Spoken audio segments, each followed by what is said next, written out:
So we are moving directly into this next session, and really my role is not very involved. I'm just passing the baton to Luc Audebrun, who is moderating this next session.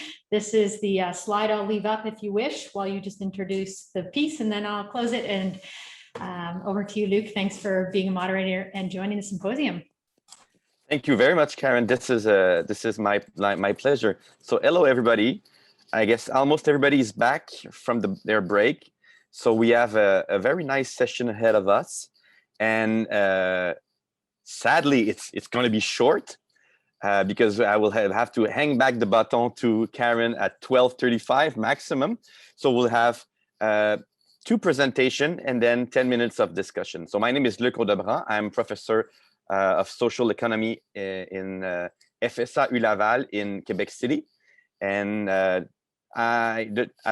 I won't talk about me because the most interesting part is to look at the presentation.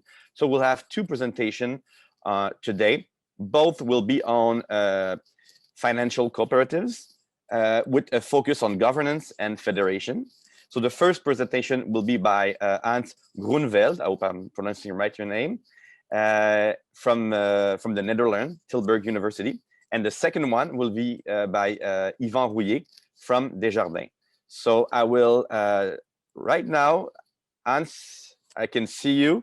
So I will give you the baton so you can start your presentation. You have 15 minutes. And if I can, around when there will be 2 minutes left, I will say something just so you can close. Is that okay? That's okay. Great. Thank you very much, Luc. Good morning, good afternoon, good evening, everybody. Well, from a very sunny and warm in the Netherlands. Well, I'm going to speak about member-based governance in cooperative banks. And together with a colleague of mine, Ryan van Hout, who's also attending, we will, well, exclusively for you, shine a light in the black box of governance. The governance of cooperative banks, because there are many studies on cooperative banks and also the governance, but they're mainly theoretical or anecdotal or empirical. And they always highlight the differences or the similarities or the dangers of the governance systems, that they don't work anymore because of digitalization, larger banks, members are not so much involved anymore, heterogeneous member base, whatsoever, and so forth. But we shed a light on the issue that actually when you say something about governance in corporate banks, and why are they around, and what is really the specific, what are the specifics of corporate banks, you need to have a look at what are the roles and responsibilities of members today. And for doing this, you have to have a look in very tedious, laborious, and also somewhat well, tiresome issue, namely the Articles of Association, which are very difficult to fathom and also very difficult to understand, and they are not easily accessible and available, but that's what we did.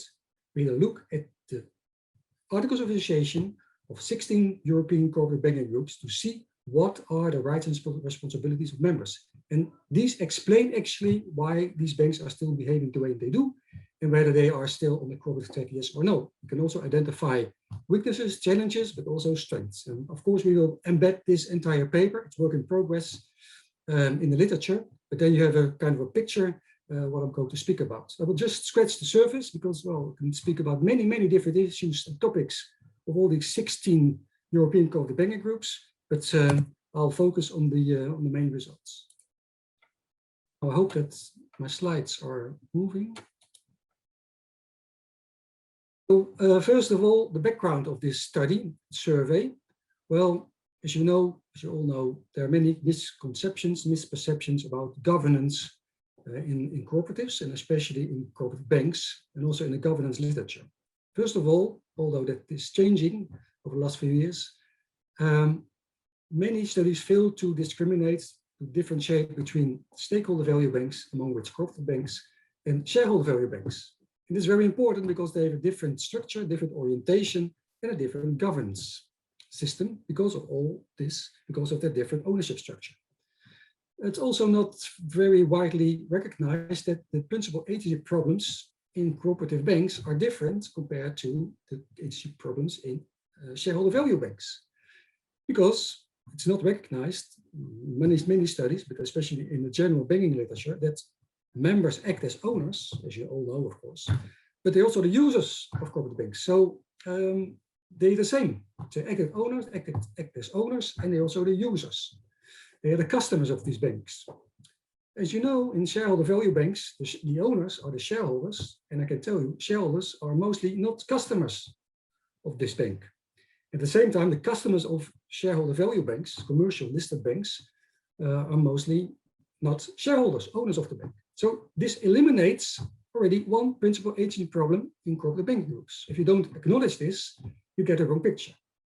Well, then there's an issue of the incentives of the owners. Well, as you all know, of course, the owners of corporate banks, being the members, have no claim on the equity or the capital of the bank. And if they provide money to their corporate bank in terms of member shares, well, the yield on the shares is very limited. So they don't have an incentive, also related to this incentive literature, they don't have an incentive to steer their corporate bank into a more risky direction. Well, you know the difference between, in this respect, between the owners of commercial banks. They do have an incentive to do so. And it also holds for the managers, because the managers of corporate banks are not paid or rewarded in all kinds of option schemes or whatsoever, because most of the corporate banks are not listed. So this is also providing a completely different incentive structure. Then, because of all this incentive structure and ownership structure has an impact on the risk appetite, as I just explained, but also the capital ratios, the business orientation, and the business model, which are still demonstrably different compared to other banks, if you look at the studies. And there's also an issue that goes very close to my heart, that the literature always emphasizes the shortcomings and the negative aspects of governance frameworks at corporate banks, rather biased, in my opinion, one-dimensional compared to state shareholder value banks. And most studies, if they do analyze corporate banks or compare corporate banks in terms of governance with other banks, they just postulate propositions and hypotheses on theoretical or analytical grounds. But that's not the way to do it, because you have to look at an uncharted territory, namely the explanation of the formal roles and responsibilities of members in the governance as contained in the Articles of Association. I already mentioned. And these statutes provide insight into the extent that members have the statutory power to determine the course of their corporate bank and to discipline management. So what did we do? Our paper, work in progress, well, is based on a survey among 16 European corporate banking groups. So they responded to the same survey, the same questions. Desk research as well. And we had online interviews, because it's very difficult to get answers to general questions regarding governance, because all corporate banks, then I already moved to, well, the main findings, all corporate banking groups are different. They have different structure, different organizational and governance structures, where you see the differences here. But at the same time, you also see many similarities, which are, well, sometimes more or less open doors. You have to realize that all these corporate banking groups, well, they're very old. They have more or less the same origins, and they have a long and eventful history with frequent fundamental adjustments in their governance and organization. So they've been through many storms, many world wars whatsoever. So they are very flexible and resilient, actually, not to mention all kinds of IT developments and changes in economic structure in their countries, but they adapted. So they're very flexible, and they survive many, well, events and challenges, so to speak. You have to realize this. It's also important, obviously, that customers can become members who act as owners and have a formal say in the governance. Yes, that's what we discovered when looking at the Articles of Association, all these articles. I can tell you it is around 3,000 pages.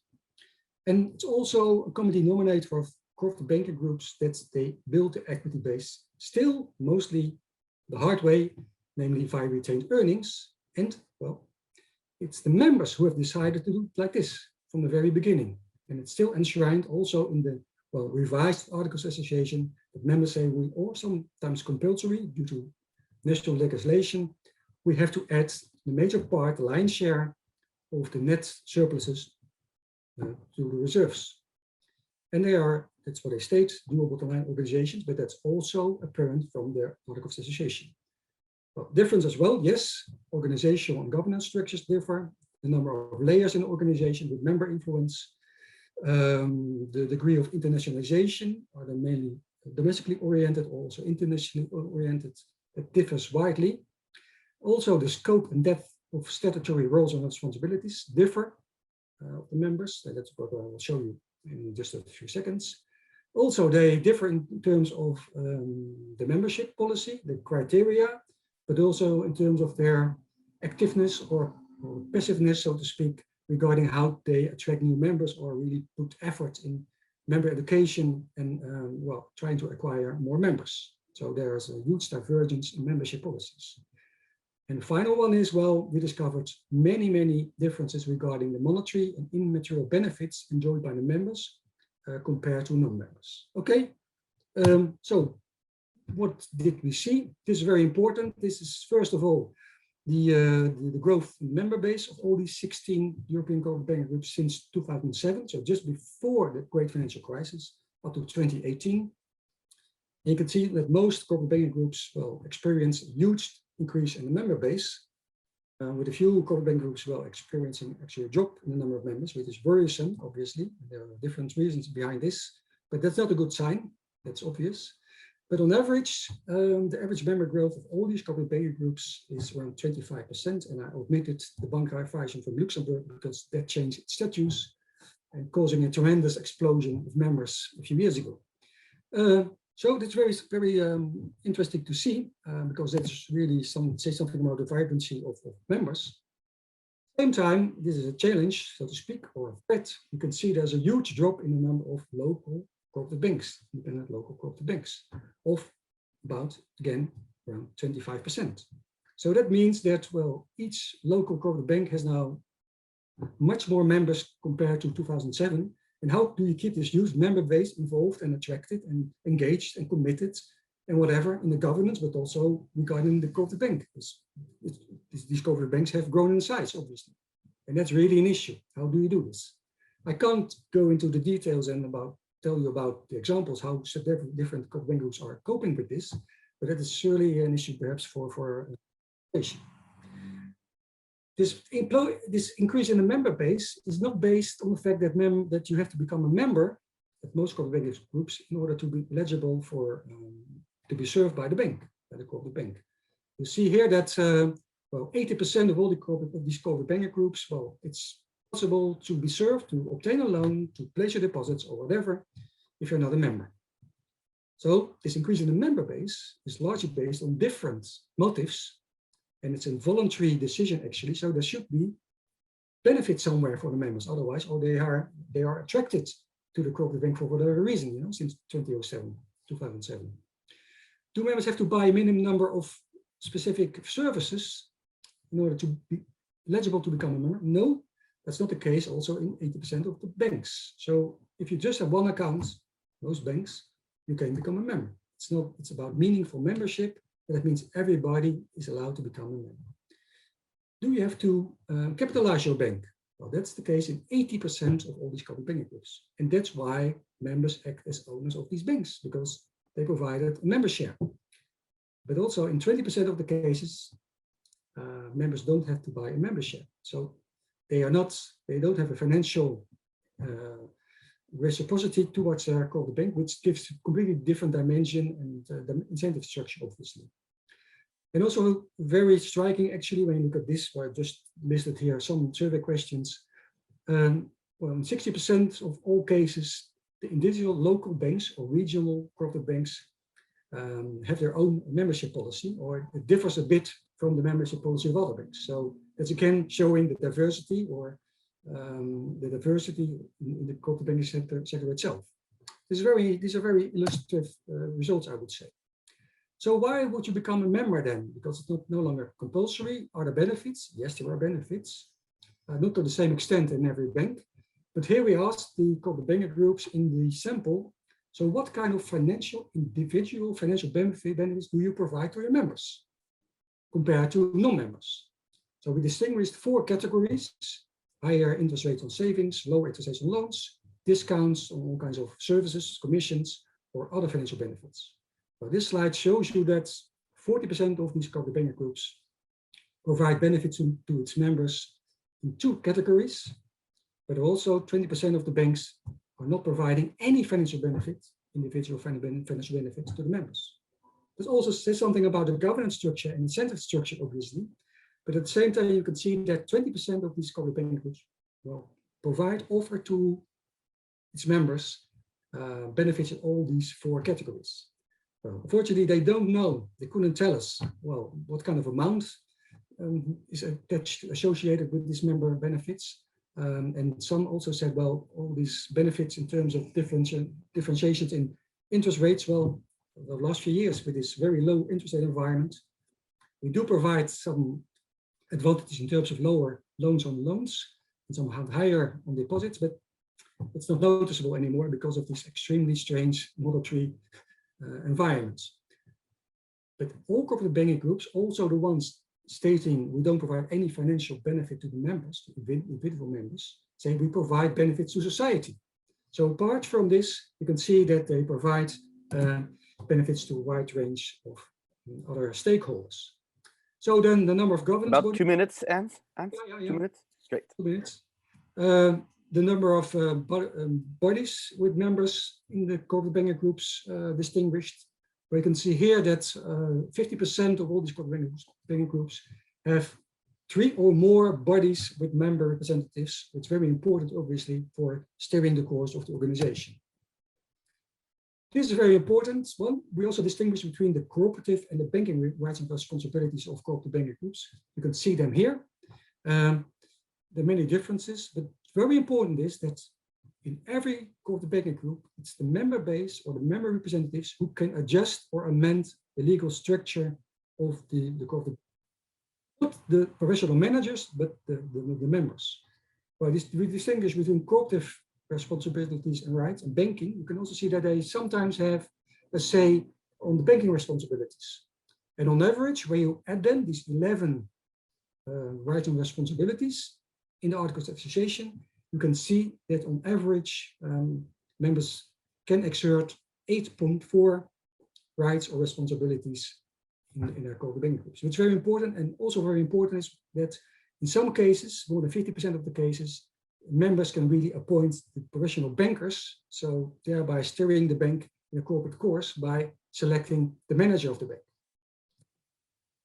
When I conclude, well, you have to understand what's going on inside the governance of corporate banks, otherwise you don't understand all the academic literature, the governance literature, and why they perform differently. You have to go back to the roots, being the Article of Association, because well, supervisors don't understand this at all. I didn't mention that actually, but it's also a different presentation. We have to avoid that there are misperceptions, misconceptions on part of the regulators, policymakers, because the only good is knowledge, and the only evil is ignorance, I would say. So it's very important to illuminate, to disseminate this kind of information. Yes, there are also attention points, obviously. I already touched upon some of them. Number and diversity of active members in governance. Mergers can be very detrimental because then with every merger, one local member council or whatever, local supervisory board or whatever, disappears, thereby destroying social capital, which is of course a discriminating factor of corporate banks. Very important that the corporate bank is really investing time and effort and money in education and training of the members, and especially that they are equipped to monitor the apex organizations, where sometimes the case that members are not represented on the board of the apex organizations. That's of course also a kind of threat. Very big issue is how do you involve members in the digitalizing world? All the banking products are sold online, so to speak, but how can you transpose membership towards the virtual world? I have some examples of this as well, but I won't touch upon it here. It's a big challenge. And lastly, you need to have, and it's also an open door actually, but that's what we found out, you need to have employees, managers that have a corporate identity, a mentality that they really respect and see members as a very value base of communication, loyalty, and commitments. Thank you very much. Thank you very much, Hans, for this very interesting and somehow troubling presentation. I hope we can discuss about that in a few minutes. But first, we have a second presentation by Yvan Rouillet. It will be Planification stratégique et gouvernance chez les coopératives financières avec le cas de Desjardins, j'imagine. Donc, Yvan, la parole est à vous. Merci. Est-ce que vous m'entendez bien? Oui. Parfait. Je vais démarrer mon 15 minutes là, sur mon chronomètre à côté pour être sûr, mais avec ma vitesse de parole, normalement, ça devrait bien aller. Donc, merci beaucoup de m'accueillir, tout le monde. C'est un plaisir que je suis là aujourd'hui avec vous. Moi, donc, Yvan Rouillet, je suis directeur général adjoint à la Caisse des Jardins des policiers et policières, qui est une des caisses de groupe, une des rares caisses de groupe à portée provinciale du mouvement des jardins donc, au Québec. Tout comme Colette Lebel que nous avons eu précédemment, moi je suis un praticien, donc c'est vraiment un œil terrain que je vais vous donner aujourd'hui. Il y a quelque chose de très concret et on s'entend que cette démarche ne s'applique pas exclusivement à l'industrie des services financiers. C'est vraiment quelque chose que j'espère pratique et utile pour l'ensemble des coopératives qui, justement, donc objectif numéro 1, souvent dans une démarche de planification stratégique, elle est souvent faite aux 3 ou 5 ans, on y va surtout sur des enjeux pour régler des performances financières, pour régler des cibles quantitatives. On en oublie souvent l'aspect de gouvernance dans notre démarche de planification. Donc, je trouvais important de présenter comment intégrer toutes ces dimensions de gouvernance coopérative à l'intérieur de notre démarche de planification stratégique. Ensuite, sorti de ça, j'aimerais vous convaincre que la gouvernance coopérative procure des avantages concurrentiels et surtout concurrentiels distinctifs dans une planification stratégique, que c'est important et surtout utile de s'en servir et d'en prendre soin. Et puis enfin, vous donner une sorte d'aide-mémoire pour repartir un peu comme une checklist, pour voir un peu ce qui est important de faire. Donc rapidement, le sommaire, je vais passer sur de très courtes définitions. On va parler des acteurs qui doivent être essentiels à la démarche stratégique, la démarche en tant que telle, quels sont les avantages et le fameux, entre guillemets, aide-mémoire très court que je vais vous proposer.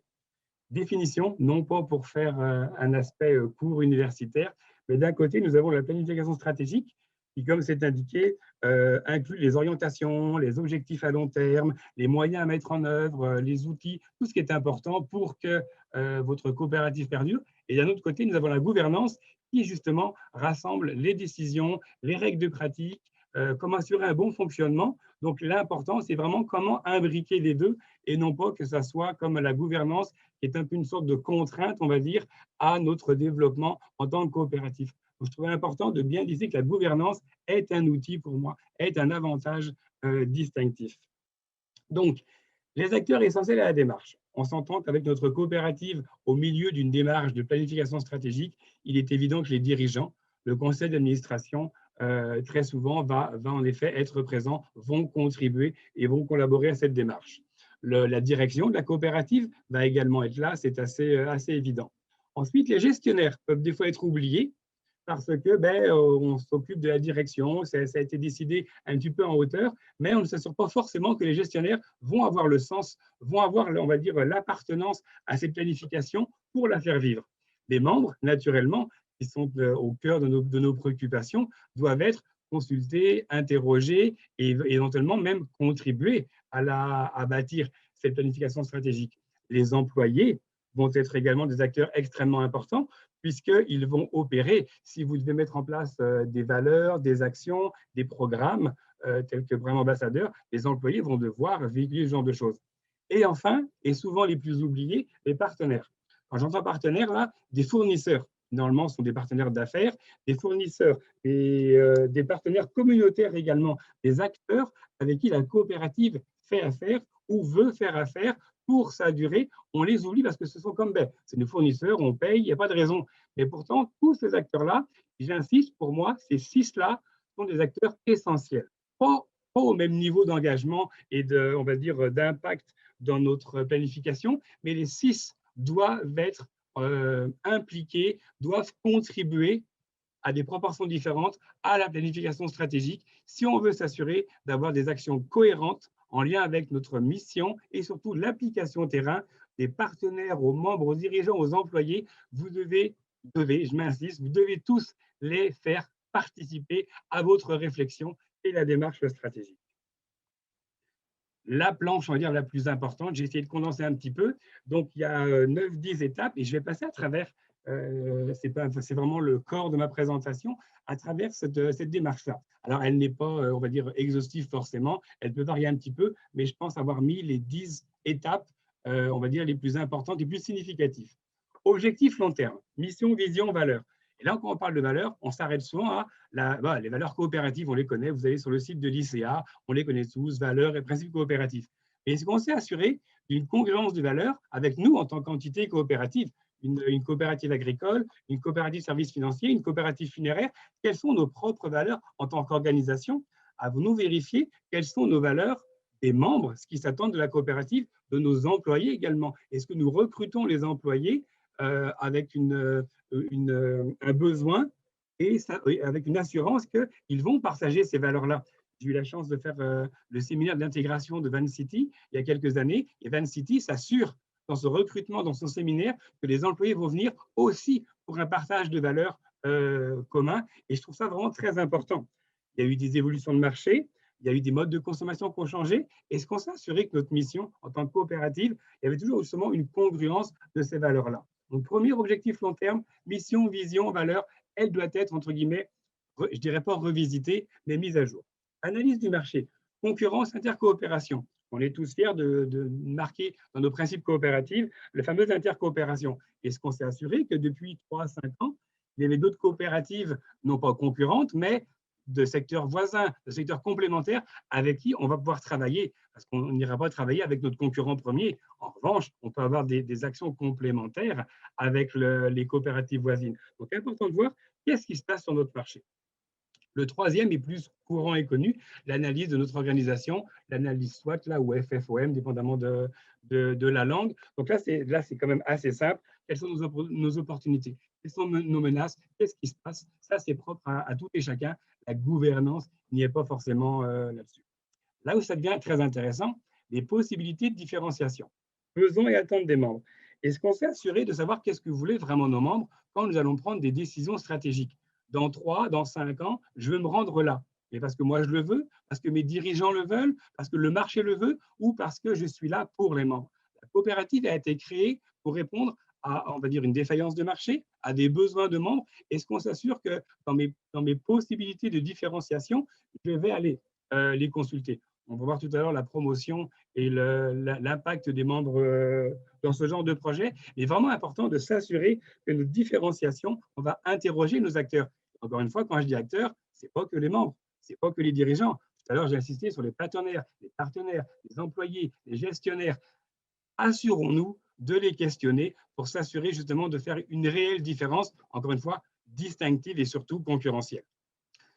Objectif opérationnel et de performance. Là, on s'entend, nous sommes une organisation, une coopérative n'est pas une OSBL, je le répète assez souvent à des membres, mais ça ne peut pas être uniquement des objectifs financiers, d'efficacité et de rendement.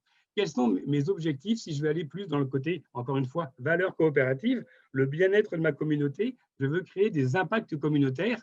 Oui, je vais devoir faire de l'argent, mais oui, je veux aussi m'assurer que mes objectifs opérationnels et de performance sont en lien avec ma mission qui est le mieux-être et le bien-être de ma communauté. Oui, je pourrais faire beaucoup plus d'argent peut-être, mais je vais peut-être choisir une structure, un objectif de recrutement, un objectif de processus qui va faire que je aurai peut-être un rendement financier inférieur. En revanche, ces objectifs-là vont être parfaitement alignés avec ma mission coopérative. Donc, ma gouvernance doit m'assurer avec mes dirigeants, avec comment je vais décider de mes processus et de tout ce qui, on va dire, structure ma coopérative. Il faut que je m'assure que mes objectifs ne sont pas simplement financiers et performance. Ce qui m'amène directement au tableau de bord. Qui n'a pas vu un tableau de bord avec excédent, résultats, actifs, passifs, ventes, etc., etc., etc. À quel moment, dans votre tableau de bord, l'aspect donc coopératif est venu teinter ce pourquoi vous allez suivre tous les mois vos performances? Est-ce qu'on parle de satisfaction client? Est-ce qu'on parle d'implication communautaire? Quels sont les changements? Comment on les a mesurés? C'est important de s'assurer que votre tableau de bord, il est aligné sur les valeurs coopératives. Il doit faire une différence. Les dirigeants de la coopérative, mon conseil d'administration, oui, il va être intéressé à voir mes résultats, crédit, épargne, etc., assurance, c'est mon corps de métier. Mais il doit aussi s'assurer de voir en tant que gouvernance coopérative, qu'est-ce que j'ai fait comme différence dans ma communauté? En quoi le fait d'avoir fait X millions d'hypothèques, ça a fait un changement? Est-ce que j'ai fait que du multiplex très haut de gamme, riche, et ça s'arrête là? Ou j'ai contribué à des projets structurants qui ont procuré un mieux-être communautaire, parce que c'est quand même ça, c'est pourquoi j'ai été créé. J'en viens donc au projet structurant, impact communautaire. Je dois choisir des projets. Puis quand je dis d'envergure, je ne parle pas en termes de montant, en termes de volume, je parle en termes d'impact. Ça peut être des choses pour l'Halloween, où on s'est assuré de financer quelque chose qui fait qu'il y a un impact pour le bien-être. Je parle de caisse des policiers, donc on a un enjeu de sécurité publique. On doit justement faire une différence communautaire. Est-ce que j'ai des réels projets structurants qui sont venus impacter ma communauté au quotidien, qui fait qu'au final, ma coopérative, elle a fait une différence? Est-ce que j'ai juste fait du financement, on va dire, justement, de condos, d'une tour d'appartement? J'ai juste financé un terrain ou un match ou quoi que ce soit? Ou j'ai vraiment eu des projets qui sont venus s'inscrire dans ma mission et qui ont fait une réelle différence dans mon quotidien? Promotion, parce que tout ça, c'est bien joli, je peux le faire, et d'ailleurs, la plupart le font déjà en tant que coopérative. Maintenant, promotion. Nous sommes on va dire, le structure organisationnelle les plus timides sur ce que nous faisons, par les coopératives au sens large du terme. Je n'aurai pas la prétention de vanter l'apport que Desjardins fait, mais aller sur les sites Internet, voir ne serait-ce que financièrement, mais nous ne le savons pas. Est-ce que vous savez ce que c'est une assemblée générale annuelle? L'Assemblée générale annuelle est l'événement, pour moi, annuel qui n'est pas assez utilisé comme outil de promotion. Aujourd'hui, il sert à faire de la reddition financière, comptable, et éventuellement un peu ce qui s'est passé. Mais nous avons entre les mains, de par notre système de gouvernance, on va dire, nous avons entre les mains une obligation de faire une AGA tous les ans. Pourquoi on n'en profite pas? Pour moi, et là, je parle de ma casquette, on va dire, personnelle, en tant que directeur général adjoint, c'est l'événement où nous devrions célébrer l'existence et nos réalisations en tant que coopérative. Nous parlons de membres, nous parlons de vision et on donne des planches comptables et de vote de ristourne et ce genre de choses. Nous devons nous servir de notre AGA comme vraiment l'événement de célébration, d'existence et encore, voilà, célébrer ce que nous avons fait depuis l'année précédente.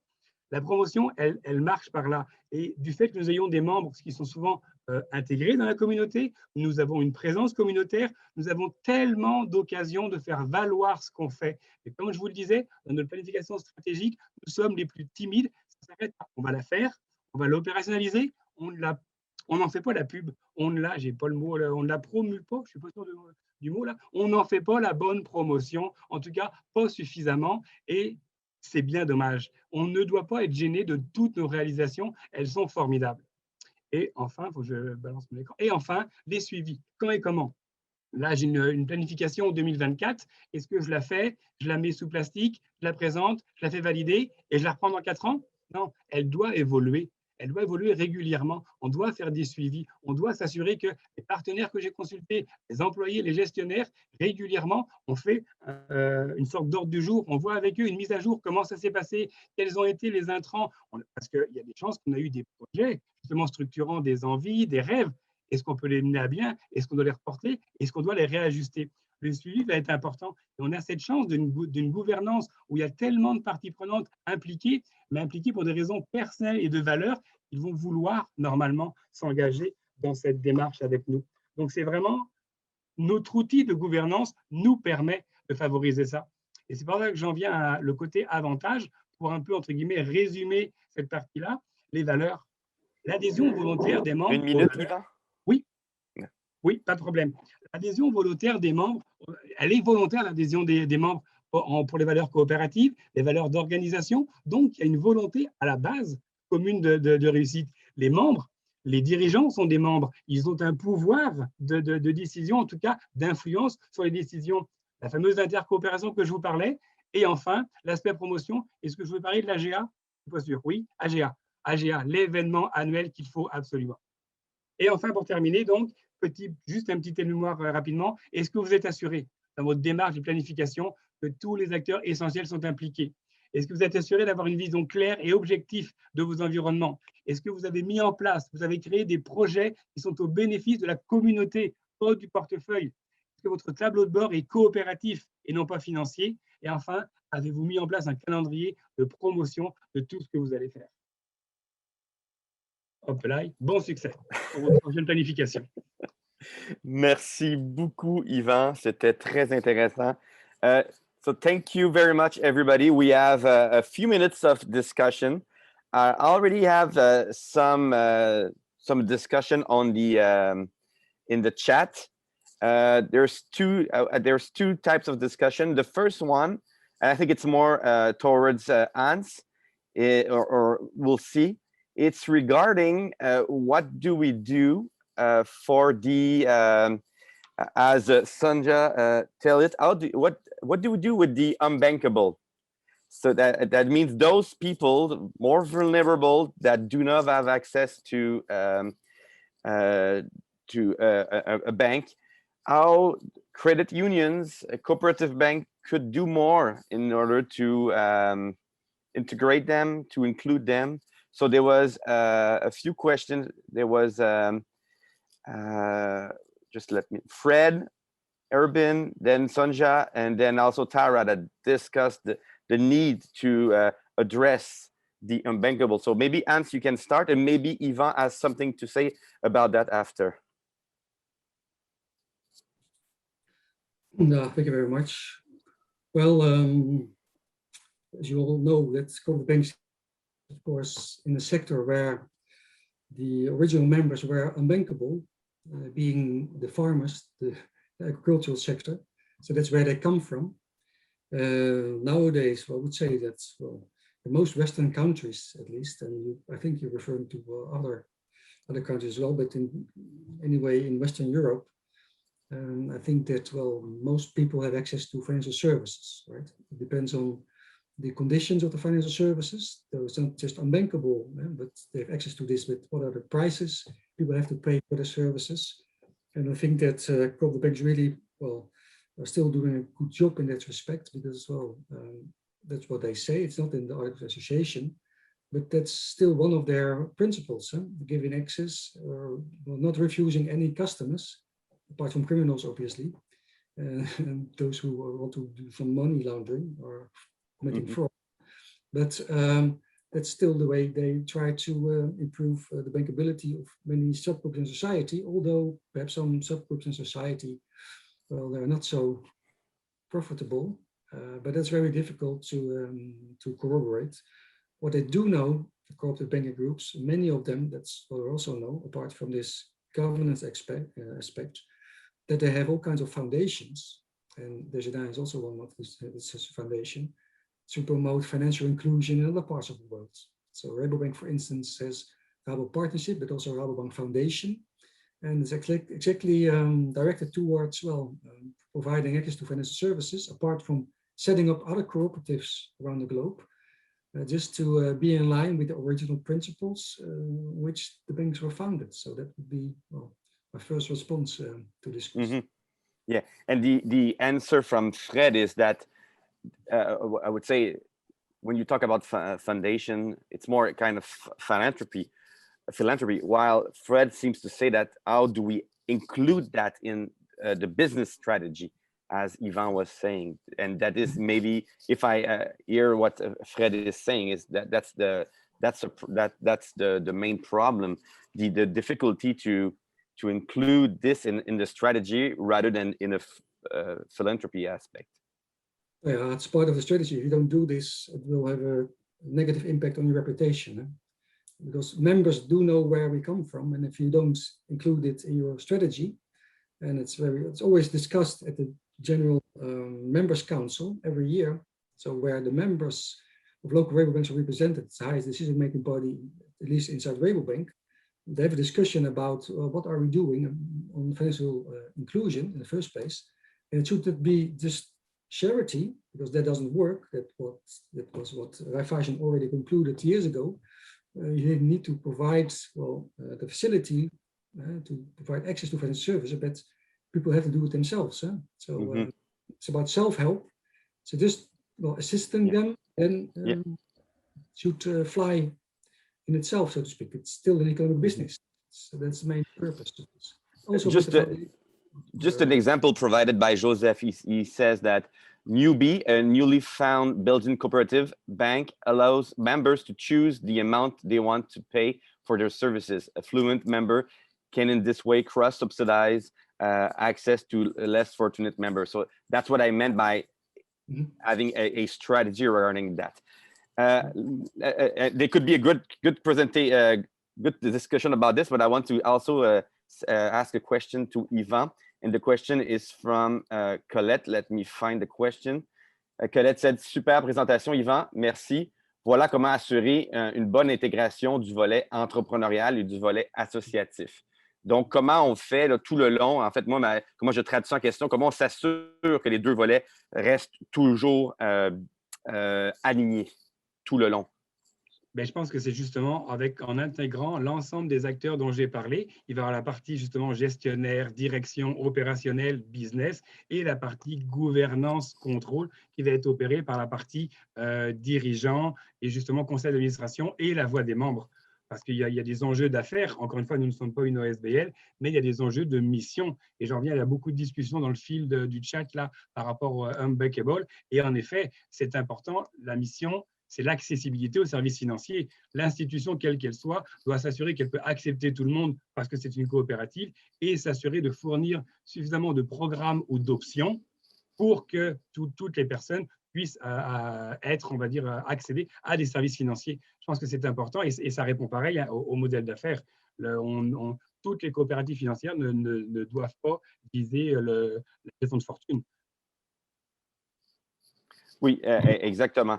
Merci. So, is there we have 2 more minutes. Is there somebody who would like just to open their mic if they're allowed, Erin, to maybe ask to ask a question to either Hans or Yvan, or just add a comment about what their very interesting presentation? Actually, we have 1 minute.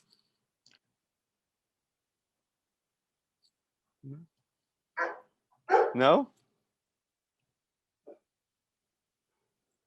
Well, actually, I found we don't have time to have this discussion about this, but I think it's very interesting that you say that in some cooperative bank, 81% of those who work on a bank who have services are not member. This is something very interesting compared to let's say Desjardins in Quebec. So for me, this is something that is interesting, and I don't have it's not a question. It's just a comment that